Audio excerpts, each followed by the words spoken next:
Right, welcome back to part 2 of this KTM 300 top end rebuild and piston selection, etc.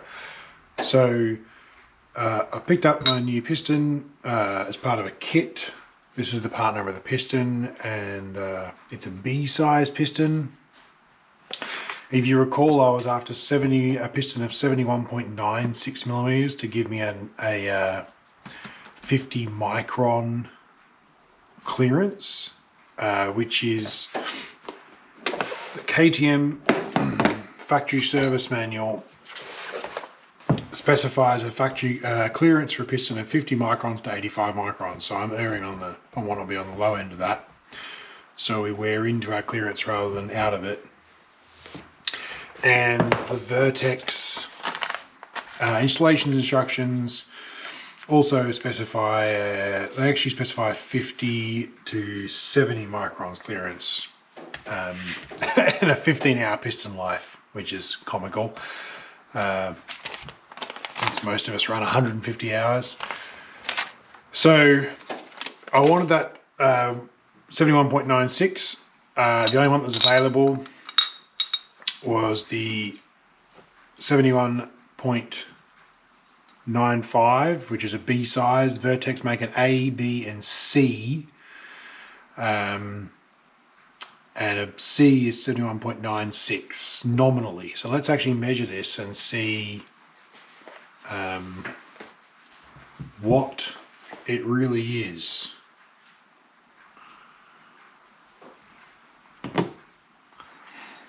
So we'll measure it at the points. These 2 points, by the way, Vertex provides uncoded points here and here, which are actually specifically for measurement.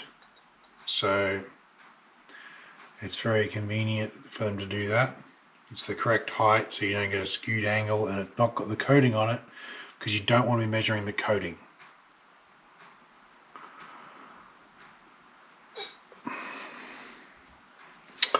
So we've got 2.8332, which is 2.8332, which, let me just convert that to metric, which is 71.96. So actually our B-size piston of nominally 71.95 is actually 10 microns oversize and end up being the perfect clearance. So now we're going to have exactly 50 microns clearance, which is the bottom side of the spec, which is exactly what you want. You always want to go on the tight side for a cast piston. Forged piston is completely different. You need more clearance, but a cast piston, you want to be on that tight side, so that as the piston wears, as it's this way, as it's rocking in the bore, you wear into your clearance, and otherwise your piston won't last long. You'll wear out really quick. So, by the way, the limit on wear is 0.1 millimeters, 100 microns, and we had 0.17, 170 microns clearance. So way too much. That piston was way beyond worn. And I'm going to check the weight because I want to know what the weight comparison is here, and I'm going to do it with. There's one circlip or gudgeon pin clip in here, and the gudgeon pin, the other gudgeon pin I must have thrown out. So this is the old piston here from KTM, the original piston made by Vertex from 2016, and it is 301 grams. Let's check that twice. That's with the gudgeon pin and one circlip.